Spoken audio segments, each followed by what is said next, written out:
Welcome into the Autzen Audibles podcast post-game edition. I'm Matt Prehm, Erik Skopil, John Evans on the show.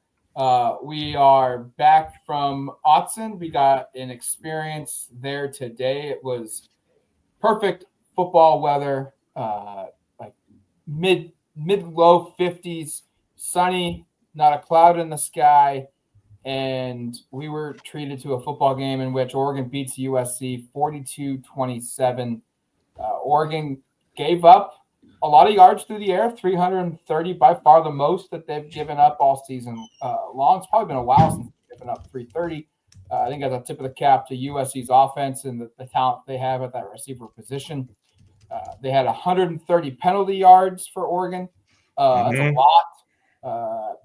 We'll get to that as well. And yet, despite a bunch of injuries, a new injury popping up with Isaiah World not starting, a redshirt freshman, Fox Crater, at left tackle, had previously played less than 40 snaps on the year, gets the start, maybe the biggest game of the year, biggest game in a while with stakes that were on the line. And Oregon's offense operated as if they were playing with their A team, 436 yards of total offense. They averaged over 6 yards per play. They scored touchdowns in all four quarters of the game. They led 28-14 at the half. They walk away with a 42-27 victory. And I think they've pretty much punched their ticket into the college football playoff now. It would take a disastrous, in my opinion, loss on the road at Washington in ugly fashion and non-competitive fashion for them to drop entirely out of the rankings. They probably wouldn't host if they lose next week, but I think this game now sets, this puts them really square on the number to being in the playoff. It's not guaranteed yet, but nonetheless, huge win. It's their resume building win. USC was 15th in the country. The Ducks continue to stay in the hunt for the Big Ten championship game. If Michigan beats Ohio State, which at least history says that's not out of the realm of possibilities next week, and Oregon goes to Indy with a win at UW. It's that simple.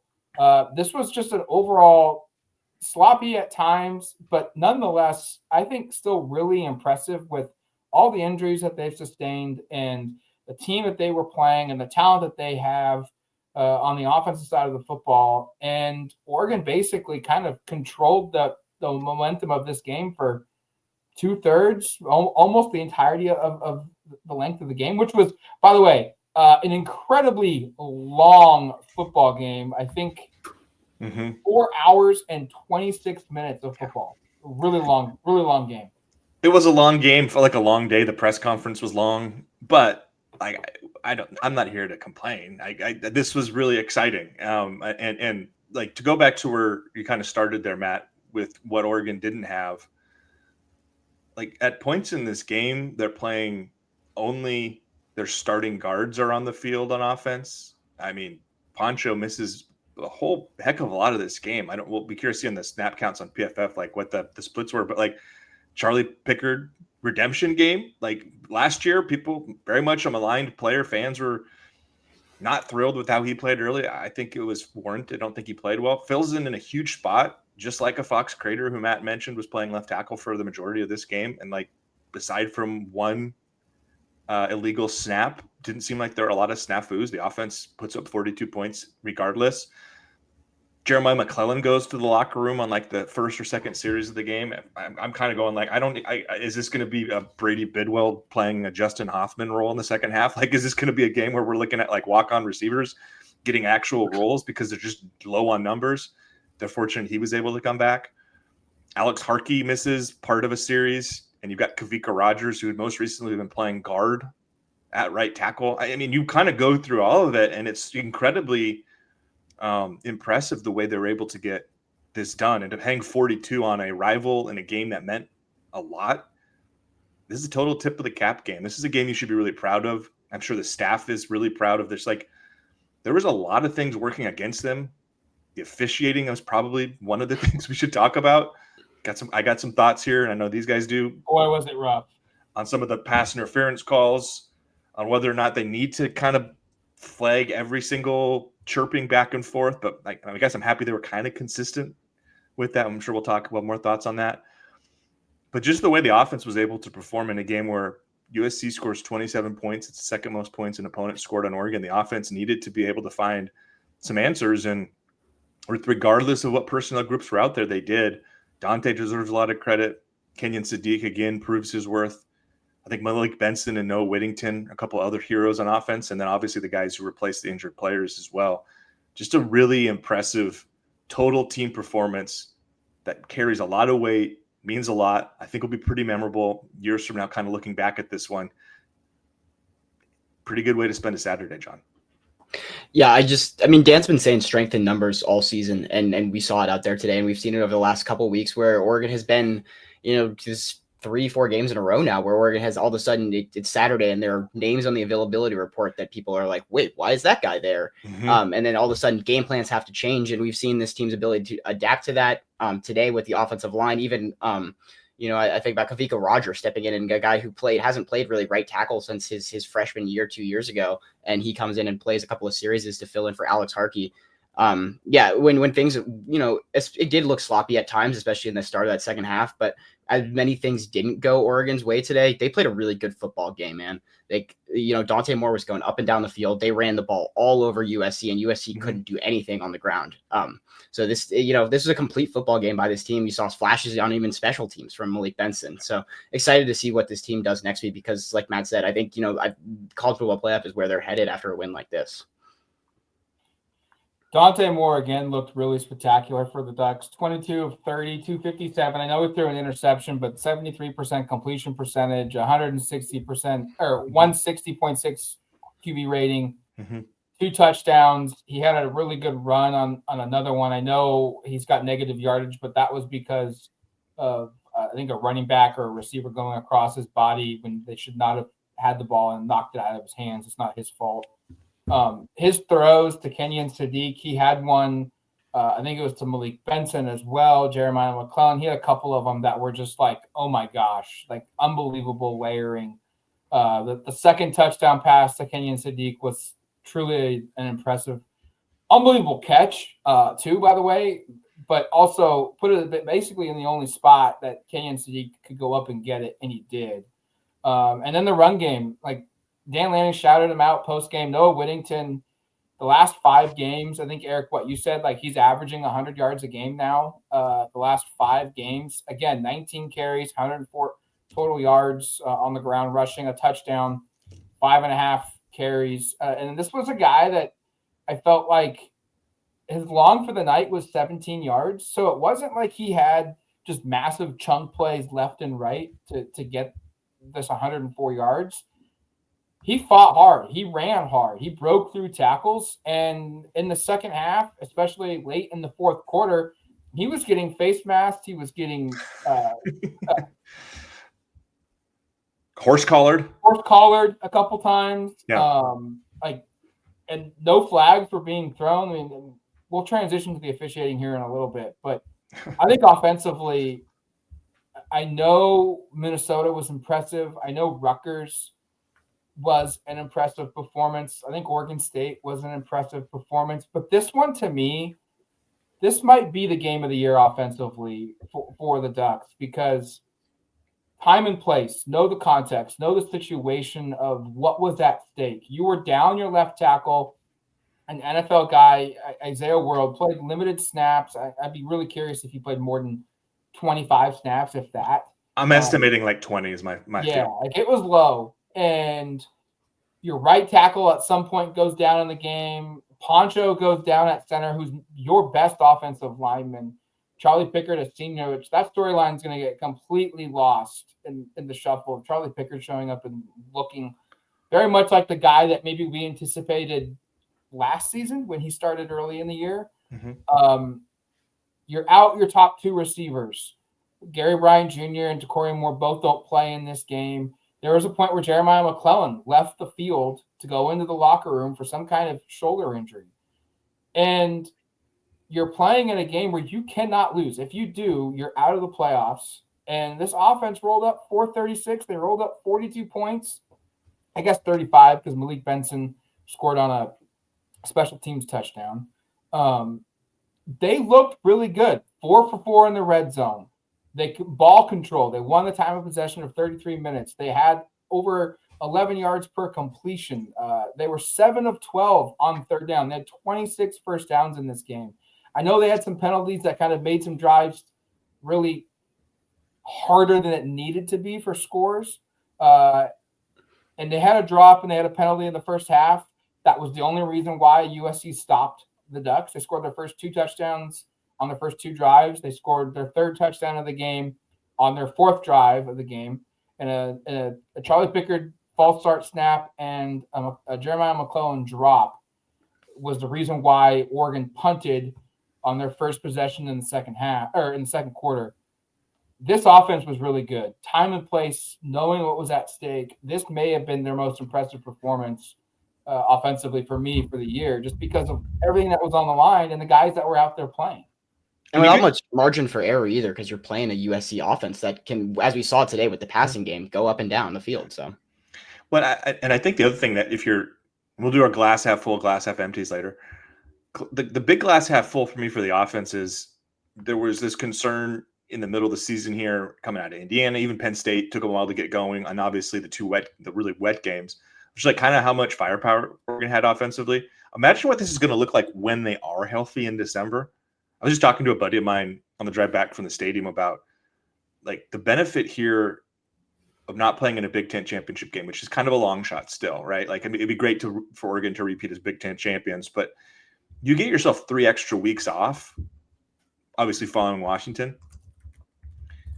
I don't want to put the cart too far before the horse, because it's possible they don't make it, but assuming that happens, 3 weeks is a long time for Oregon to get healthy at receiver, for Oregon to get its offensive line personnel healthy. Like, Harkey barely missed time in this game, but remember, he didn't play against Iowa. He's been hobbled, and both your tackles are dealing with injuries. Your center, we don't know the details on Iapani Lalalu. It looked to me like he could have come back in the game. At least that was there's some positive speculation on the broadcast. Correct, Matt? Yeah. So either way, like, there's 3 of your 5 offensive linemen who are hurt. There's a bunch of receivers. Like, the scuttle recently has been Stewart, Moore probably not back rest of the regular season. See them in December. Maybe we'll see on Stewart. I don't know. It's been kind of a weird kind of dynamic going on there, where there was some real momentum that he was going to start playing earlier this month, and that's completely changed most recently. But regardless, there's just you should be excited about what this offense can look like and what it can do. And I really want to shout out Malik Benson as somebody who has really sort of saved this season to a certain degree. Think about the Iowa game, the big catch he makes there on that 2-minute drill. Think about the punt return today, and just how, like, I'm not saying Oregon loses if they don't have it, but that was a huge moment in this game here where they needed points, and to just alleviate any concern of the ability to drive the football by having an explosive punt return score, which again, like, Oregon has not had a lot of explosive returns under Dan Lanning. It has been in a special teams unit under, with Joe Lorich. Uh-oh. We lost you there, I think.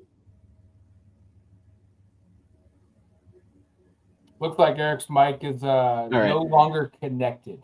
I'll just say, Matt, to the point you were making earlier about Whittington, though, 19 carries for him today is the second most of his career.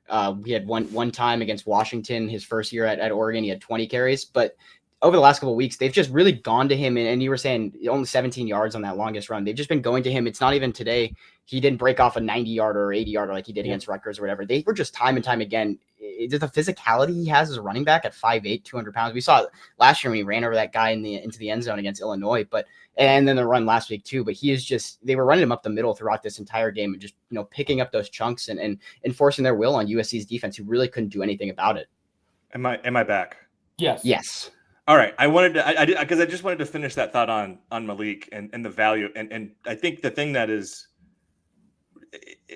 exciting about this dynamic is this is a guy who was a 1-year rental player, didn't come with a ton of fanfare, had been a really big time junior college player, had kind of an iffy spring. Like we saw in the spring game, Dante said it today, like he didn't have the best spring. He didn't have the best fall, but he's just been a guy who's gone out and made plays. And these are some like game-changing, season-altering plays, and I don't know if Oregon's in this position to make the playoff without him, and I just think that part gets overlooked. He's been one of their more valuable skill players in part because of attrition, and it's not just that he's been available, it's that he just continues to come through when they need him most. Had a couple big conversions today on third down. I think what he had, like 65, 67 yards receiving, something like that. Yeah, 4 for 67.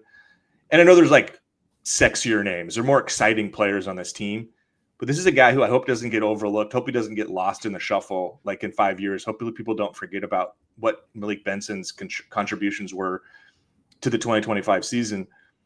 And you can tell it means a lot to him because this was a reclamation project, right? Like this is a redemption season, just like I mentioned, kind of a redemption game for Charlie. It's a redemption season for Malik Benson, who didn't have a lot of production at Alabama, didn't have a lot of production at Florida State, thought his career was going to be over, got awarded, the JUCO season here because of that Diego Pavia rule.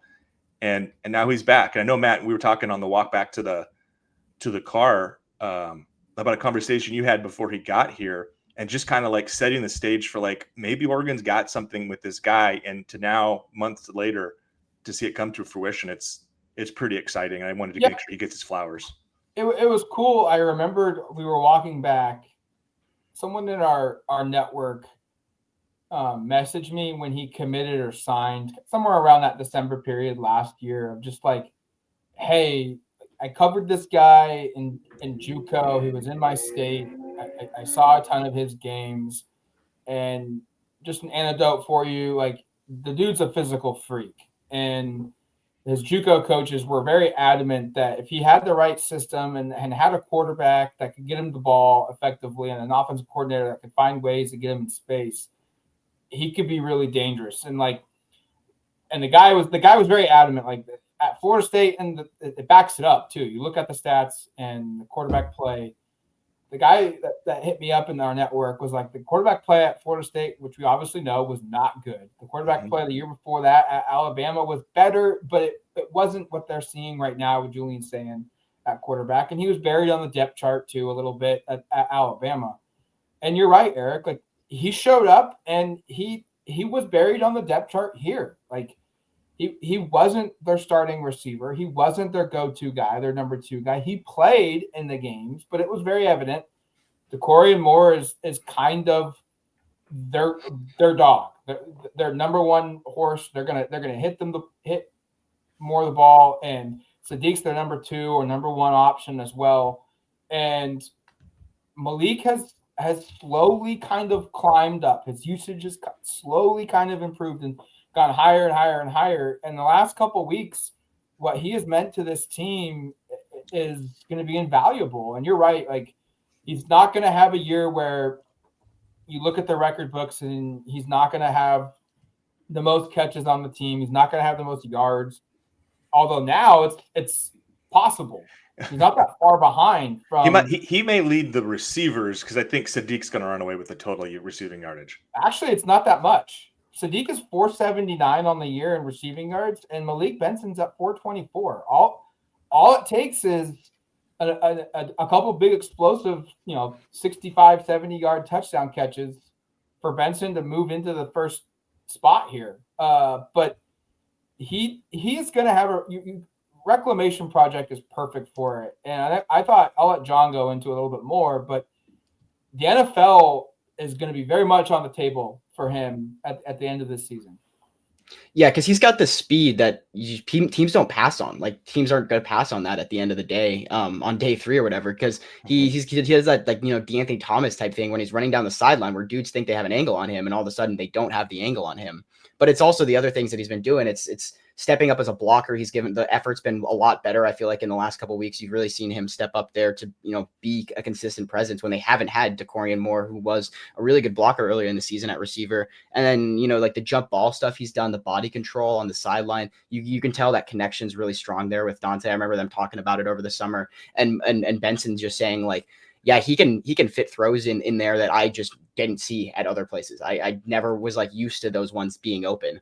And you look back to like his like JUCO tape, and it's just a bunch of screen passes and him running deep routes because he didn't have, like the people who could get it to him, and in the amount of ways he can be dynamic, but man, he could just do a lot of things on the football field, a lot more than I think anyone really realized when he was coming in. It seemed like he was just going to be a deep threat who was taking things over the top. Should we hit some penalties? Do you want to talk about that, or do you want to? Yeah, let's do that. Let's go penalties. We'll end defense and then go to the half class ball. 11 penalties, 130 yards stinks to read. Like, that's just not a good number. It's the most since 2022 against Stanford from an Oregon perspective. I think they were hovering around like school record. It's not a record you really want to have. I also will bring up that 75 of those yards, something like that, came on 90 of those yards. Did 90 of those yards come on pass interferences? Is that right? I think there's 6 PIs. So if they're each for 15, unless they were doing some, I can never remember if they do like This only has them at someone told me 6 after the game. This only has them at 4 pass interferences. I swear it was more than that. It felt like more. Either way. Yeah. Huge game-changing calls. I think some of these were really questionable. And I guess my point is it seemed like a lot of the time the contact was initiated by USC and then Oregon's hand fighting and Oregon's getting called for the penalties. It feels like there needs to be some evening out there in terms of just like the ball is in the air. Both players should have the right to fight for it. And if the offensive player is the one kind of starting the scrum, why is the defensive player? And I guess it's that classic second guy always gets hit with that call. But I just found those to be kind of questionable. And in parts of this game, like USC's best offense was simply like go route, Jacoby Lane, Jade Mayava, moonball. Either he comes up with an incredible catch. I don't want to take anything away from that kid because he made some awesome plays down the field. Or it was wait for the officials to throw the flag, and man, did they throw the flag a little bit more than I would have thought was needed. And I will also say I probably don't have as quite of much of an issue with some of the unsportsmanlike because it seemed like they were at least whistling both teams, but just a lot of stuff that got flagged that didn't. Like Malik Benson seemed like he said like 2 words to the defender and pointed on a big catch, and they threw it there. USC, I think, had a spin the ball penalty for 15 yards. Just like, I don't know, like we're policing this sport in a way that makes it not fun for the players. And I understand like throwing 15 yards when Jacoby Lane like tries to take the ball from Iffy Obadegu on like Oregon sideline, like runs all the way across the field and like pins him up against a wall. Like, yeah, that's probably 15 yards, but a lot of this felt like it was overkill. And really, Matt, did it not feel like watching a Pac-12 officiated game? This game had shades of Pac-12 for a lot of reasons, but that part felt like we're back to 2018 or something. It 100% felt very much like a Pac-12 play style, and also naturally because these are 2 former Pac-12 teams, but also from an officiating standpoint. Now, I'm not trying to defend the officials here. We are so removed from the playing field, unlike most other sports that we cover. Mm-hmm. We don't know we don't know what was said on the field. That's fair. That's fair. It was very evident. Both these teams talked a lot of ish to each other. And USC embraced talking it to the fan base. They went to the student section. So like, we don't know the verbiage that was being used. And so my first feelings towards the officiating, it was horrible, but I think it got to a point where the officials were trying to regain control of this game, because while there weren't cheap shots and whatnot, it felt very evident like, hey. Well, Matt, there were cheap shots. They just weren't flagged cheap shots. Like, correct. At the end of the game, Noah Whittington took about 6 body shots that should have been absolutely called. His neck has to be so sore. Like, I don't. Yeah. It's just getting yanked around. Sorry, go ahead. But it felt like early on, like the officials, the only thing they could have in their power to kind of reel everyone back in was to just start being super ticky-tacky and flagging everything. But then to your point, like this is why we didn't come to watch the officials. And I'm sure Oregon probably committed some fouls that weren't called, that should have been called, that looked egregious. But the 2 that really stuck out the most to me were, I think it was in the 4th quarter, and Makai Lemon 2 straight times extended his arm to get away from Brandon Finney. And it was very evident the arm goes full extension. And that's kind of like the thing in officiating. When you see a full arm extension and you see a guy move another player, that's an automatic foul. Typically, we see it on the defensive side doing it. But Makai Lemon did it twice on Finney, and both times Finney got called for the PI. And it felt like those were both just egregious play calls or officiating calls. And it ended up leading to USC to scoring a touchdown early in the fourth quarter. They got within 7, and then strangely enough, they went for 2, which, I mean, they were going for the win, but they put them behind 8 points. But yeah, the officiating was bad, and I thought it was interesting. Lanning was kind of like, some of them we were surprised, some of them made sense, and we're just going to have to be better about it. Like, he's done a really good job in the past, and this was one of his better ones too, of kind of basically calling out the inconsistency with the officiating without putting himself in jeopardy of getting reprimanded by the Big Ten. It felt like there's been like a snowballing effect in the second half. Like as more bad calls were made, like the refs kind of compounded on each other to kind of like try to offset it somehow. But yeah, like you're saying, like there was just a lot of contact downfield on all those plays, and USC certainly felt like they had something on Finney there where they were throwing it up to Jacoby Lane a lot early in that one too.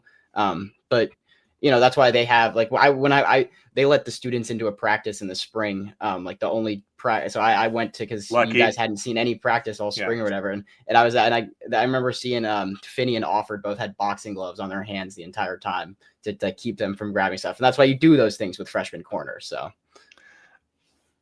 I guess a question coming out of this is what's the perception shift, if at all, for Brandon Finney? It'd be interesting to see what PFF says in terms of yardage gained, but I'm pretty sure like he had, I think, 7 receptions for 68 yards allowed all season.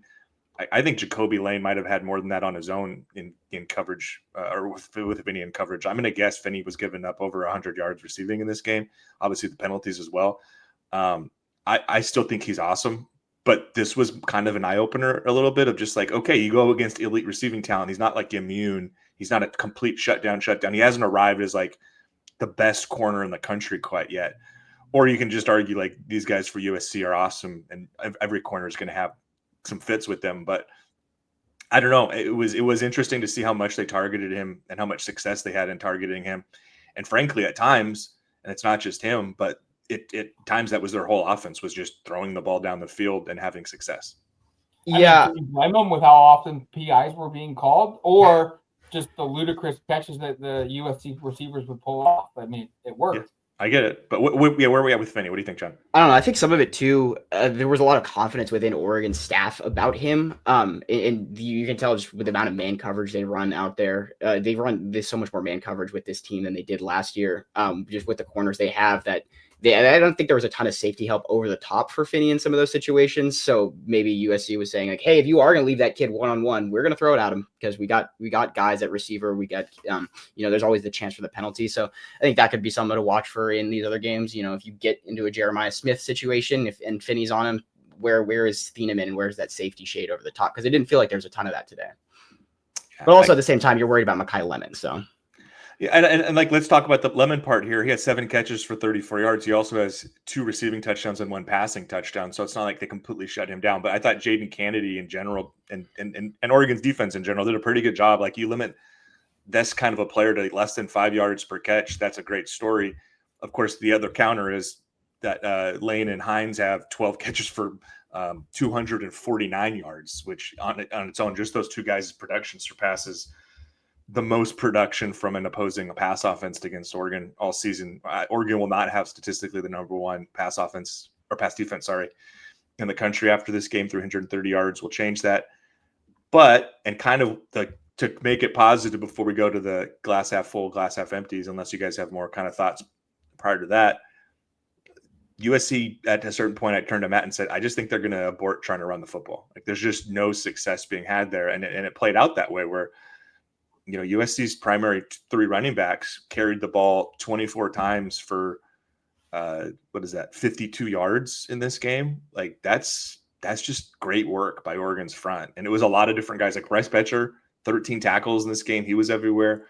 Thought the Bear Alexander played kind of out of his mind early in this game, finished with a couple TFLs. There's just a lot of penetration up front. I thought the linebackers played really well in an area that they haven't necessarily all season. So kind of the pros and cons in this game is that Oregon defensively was able to take away one component of the USC offense, the other side much less successful. And frankly, that ends up being kind of the difference in this game, where if you look at the USC side, defensively, Oregon's offense ran it with effectively, threw it effectively. And really, I think this kind of came down to a certain part of where like USC just didn't have, they were kind of a one-hit team, right? They had one way of winning. Oregon had a couple more ways. I think that was really crucial for kind of figuring out Oregon's path to a win. Yeah, I mean, we said at the beginning of this week and during the preview podcast that this was like the more balanced team Lincoln Riley has had at USC, and the run game was not existent. I don't know if Lincoln Riley wanted to have to throw the football 44 times in this game. Doubtful. That's a ton. And Jaden Mayava was totally willing to just throw the ball up in the air, and oftentimes it worked. Sure did. Sometimes his receivers didn't even know the ball was coming until after it had been released and they turned their heads back and, oh, ball's coming, I got to make a play at it. Sometimes it worked. Sometimes it led to 2 interceptions. A couple times, Oregon defensive backs, if they simply just looked up in the air, they would see the ball floating and they could have gotten another interception. But 52 yards, a 1.9 average, it doesn't matter how much you want to lean into your pass game. When you become that one-dimensional, it's easier to defend. And talk about Bear Alexander. I mean, he tweeted it after the game is over, like water under the bridge, time to move on, 1-0. I'm not going to read the rest of the tweet because it's explicit. But Amari Washington and Bear Alexander up front and the defensive trenches and the guys on the edges. Mateo had a good game. They had a really good game. And when those guys play well, it usually means your middle third and your back end play well too. And Bryce Betcher, 13 total tackles. He got a tackle for loss. Dylan Thieneman, second on the team in total tackles with 8. And then Mateo Uyungale, 2 tackles for loss. He had 7 total tackles. And this was what you were kind of hoping an Oregon defense could look like. Flying all around, multiple knockbacks. You had some balls being tipped at the line of scrimmage a couple times. You had 5 quarterback hurries. Mateo had 2 of them, which forced a fumble. They almost got that. And this defense is – I don't care about the one-on-one coverage with Brandon Finney. There's one team in the country, I feel like, that's got the receivers that it's going to scare you no matter what happens, and that's Ohio State. Everybody else in the country, I'll throw up USC's receivers probably up against anybody else outside of Ohio State from a 1-2 or a 1-2 3-man punch and say, find me a better group. And it might be Ohio State, USC, and then everybody else. And here's the good thing for Brandon Finney is you're not going to be able to stew very long because Denzel Boston next week will be the matchup, and that's going to be somebody that's in the caliber of what we're talking about. They don't have the group, like they don't have multiple guys, but their one guy is up there amongst these guys, and that's going to be another kind of an opportunity for him to get right. And then one other thing before we jump into the fan portion of this. Got one too. We got something? Okay, we both got something. Yeah, I mean, just Bear and the defense. I wrote about him this week. When you have to play a team in USC that's spread out all the time with the receivers and doing what they do, it makes it harder on the run defense because you have to D-line has to win gaps. You can't because your linebackers are further away. Everything's just more spread out. And him and Amari were awesome today. Mateo and Tatum off the edge had a really good game. Like Tatum immediately in that one had like a 5-yard tackle for loss on like one of USC's first possessions that you knew their run game was not really going to be going anywhere. And then the other thing that I thought they just really did a good job was containing Lemon because he's such a big playmaker from the slot, whether that's explosive passing game down the seams or like being able to create yards after the catch. And they did such a good job. He had 3 carries, got -1 yard on the ground. They were rallying to him every time they tried to get him underneath. And then, when they did try to hit a couple of those shots downfield, there were the penalties, but they did a good job defending those and just, keeping the top on Lemon and not letting him get over, because that's what you can really hurt you, is when you can threaten vertically from the seams. This offense really starts going, and they couldn't get any of that today. We're in the defense section, but I do want to make sure we have a moment to talk about Bryce Betcher scoring a touchdown, which I thought was just like a cool moment, genuinely. Like, Eugene kid, final game at Autzen in the regular season, maybe not final game at Autzen period, because if everything kind of plays out right, Oregon's going to be hosting a college football game on the 19th or the 20th of December. But like, it was a play that they clearly had worked on. They incorporated. He wasn't the only defensive player. Like, they had Bear and Amari out there as lead blockers. Bryce said after the game, like, I just followed those guys. I didn't think anyone was going to get in their way, and I think that's a pretty fair assumption. He said he was taking it 99 yards if they were on their one instead of the other team's one. So yeah, Bryce is also known to maybe kind of exaggerate and kind of stick his chest out a little bit. Won't blame him on a night like tonight. I just thought that was a cool storyline that I wanted to make sure we mentioned before we kind of moved on there. Not only 13 tackles, but also his first touchdown as an offensive player since his days at South Eugene 6 years ago against Ashland. So he doesn't have a defensive score in college, right? I don't think so. You're right. So first time finding the end zone period since they played Ashland at South Eugene, and I'm sure that was an extremely fun football game to watch. Should we move on to the glass half full is empty reactions and then wrap this thing? Yeah, let's hear what they had to say. Okay, got this one here. Just talking about this is we're starting positive like we always do. Offense can beat you in a lot of ways. It's especially impressive with the depth we have, or depth we're having to play right now. Tough mentally and physically. O-line backups had to step up big, and they sure did. The run D comes up here multiple times. Dante, outside of one mistake, played well. Still ran the ball pretty well with all the injuries on the O-line. Getting better at defending the pass as the game wore on. I think that's probably true. Like, what was the half by half split there for Mayava? I imagine he had more in the first and the second, because I know in the first he was at like over 200 already, so probably kept to about 100 in the second. Yeah, just over 100 passing yards in the second half. So that's fair. Also, I think a lot of those PIs happen in the second half, right? No, just under. I don't know. I'm not great with these maths. 27 plus 67 in the third and fourth quarter. I don't know. I'm a writer, not a Hey, we're writers. We're not Exactly. accountants here. That sounds like 94 yards to me. That's what I think that sounds like 94. Yeah. This team has real grit. Seems like everything goes wrong. Injuries, penalties, momentum, and they step up, slam the door, and closed to win by 2 scores. Yeah, I just thought the fact that they won pretty decisively. Like, this game was like USC, Matt. Like we said this, they kind of conceded this game late. Like, they were not really in it in the fourth. I mean, that third down, 3rd and 8 run or whatever they did. I think they chucked it up to Jacoby Lane after that, so it worked out. But still, that's the most puzzling part of the whole game. It was 3rd and 8. The game, they're kind of still have a shot, and they just ran it on 3rd and 8, and Oregon snuffed it out. That was weird. Let's see here. A lot of these are repeats, even with backup. I have a poll that I can give you real quick. I just saw this. Bryce Betcher scored his touchdown right in front of Coach Waz. Waz was filming the video right in front of him. That's awesome. Right into it. Pretty cool. There you go. Epic fight all around. Never stopped pushing. Penalties the only thing holding us back. And then we'll finish this with this one here. Because I think I kind of agree with this. DBs played very well. The refs were absolutely atrocious. Wide receivers pushed off on 75% of the flags, and we were missing half our O-line and wide receivers and still put up 42. You all want a slug fight or a track meet, and we'll beat you either way. I think that last part was something that came up several times in the postgame interview. It was, I think, Owen, one of the student writers, buddy of John's for the Emerald, who kind of was asking that storyline. I thought it was a good one of just Oregon had to go play ugly games against Iowa and Wisconsin. They got it done. Had to play kind of in a shootout type of game here. Got it done.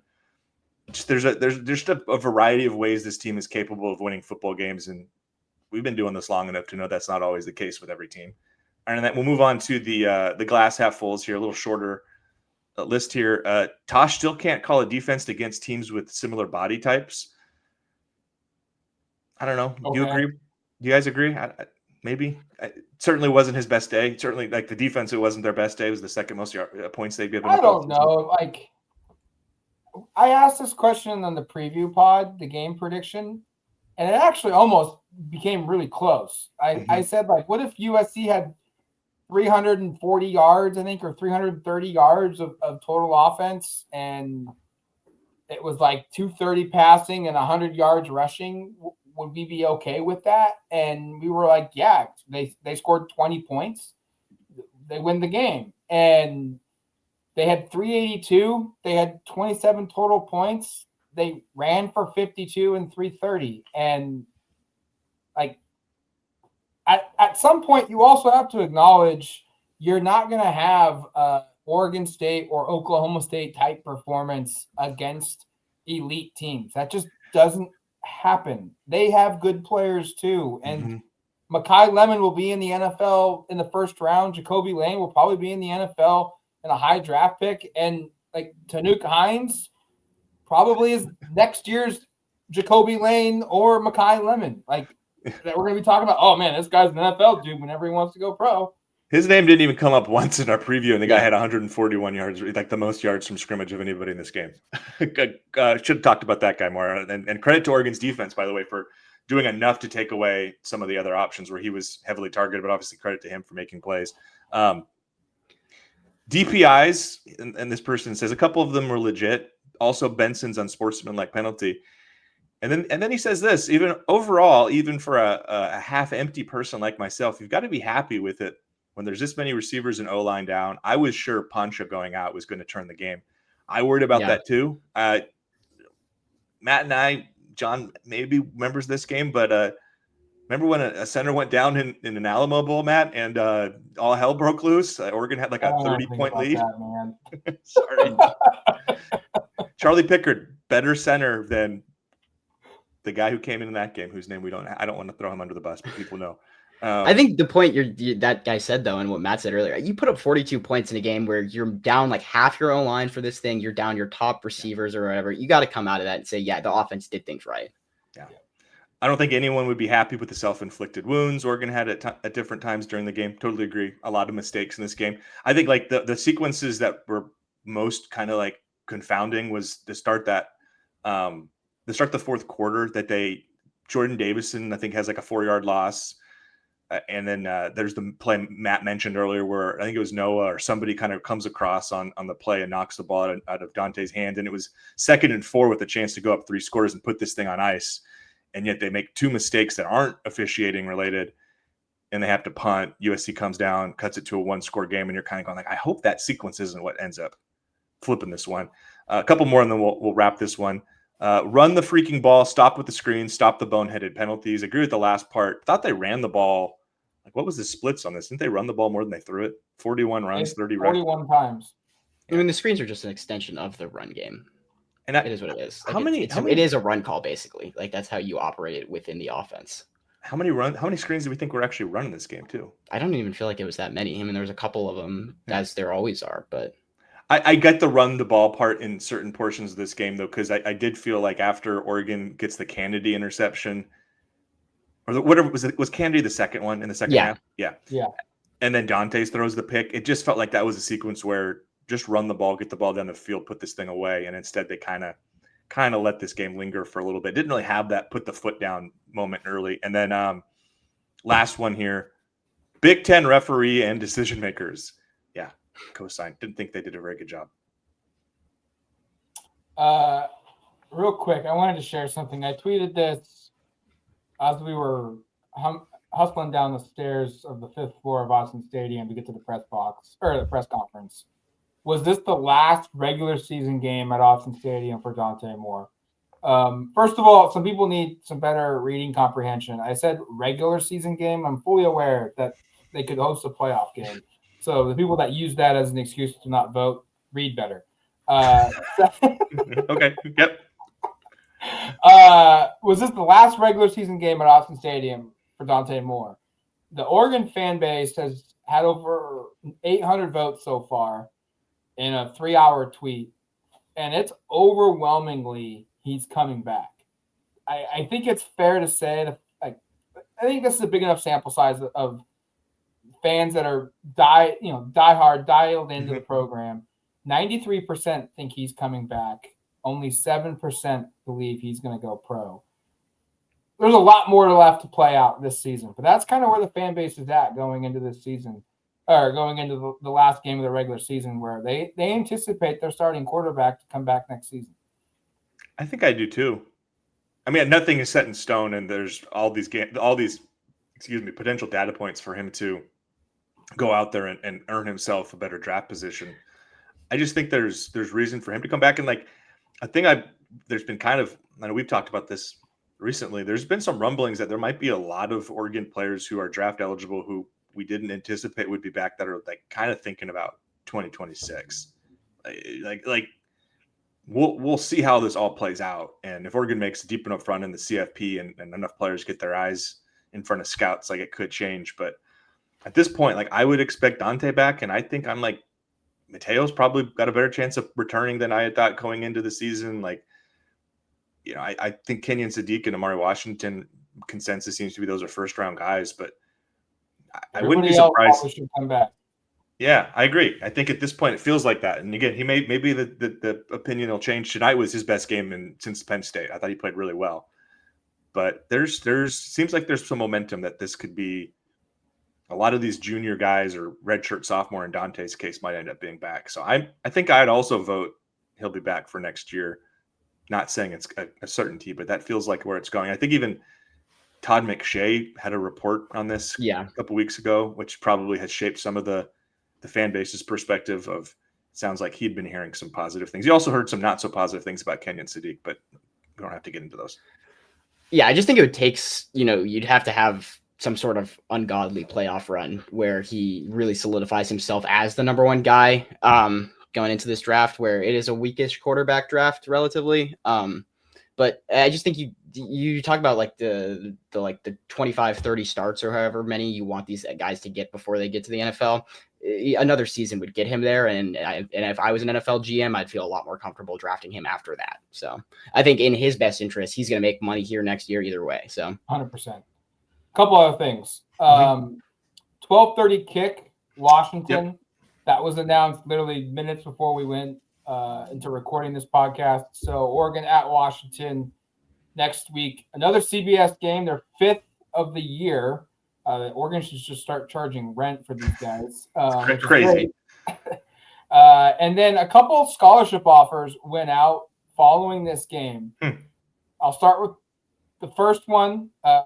Will Mental, a quarterback in the 2027 recruiting class out of Chandler, Arizona. First glance at Will, and this man has the hair of Justin Herbert. Would got the great beach guy flow here. Would certainly be a popular person on campus. And then the next one, familiar name, and Dad has also chimed in on Twitter after the offer. Sam Nagata. Nagata's son has received a scholarship offer, a 2027 athlete as well, linebacker. And Haloti tweeted, "This is a big one. Go Ducks," over his son's Twitter account as well. So Jackson Moore will have more on the site as well, with breakdown of recruiting news and all of that comes with it. A bunch of guys were here, so make sure to keep your eye out for that. A ton of coverage coming outside from Autzen Stadium as well from us three, from Oregon's 42-27 victory over USC on Senior Day. Until the next one, you've been listening to the Autzen Audibles podcast. Talk to you later, folks. See ya.